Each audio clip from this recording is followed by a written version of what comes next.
मरियम नवाज पर ताबड़तोड़ हमले हो रहे थे। नवाज शरीफ साहब ने बड़ेपन का मुजाहरा किया। नवाज शरीफ साहब ने हाल अहवाल पूछा। आसमा भुट्टो वो भी चलकर आई तो नवाज शरीफ साहब ने न सिर्फ सर पर दस्ते शफकत रखा बल्कि उन्हें दुआएं दी।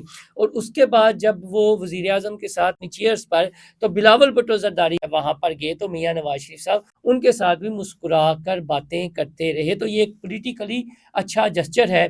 अब उन लोगों को जरा कम तनकीद करनी चाहिए। वो मरियम नवाज पर तनकीद के नश्तर वो बरसाते हैं और फिर कहते हैं जी माफी मांगनी चाहिए और माफी का मुतालबा करते हैं। ये उनके लिए नवाज शरीफ साहब का ये जो जस्चर है ना, अब उन्हें सोचना चाहिए। आज जो खुद हाल अहवाल पूछ रहा है, फिर दस्ते शफकत रखता है और प्यार देता है। किसकी बेटी है वो? मोहतरमा बेनजीर भुट्टो शहीद की और आसिफ अली जरदारी की और चेयरमैन पीपल्स पार्टी बिलावल भुट्टो जरदारी की बहन है। लिहाजा मरियम नवाज पर तनकीद करने से पहले मेरे ख्याल में पीपल्स पार्टी को उन कुछ रहनुमाओं को सोच लेना चाहिए।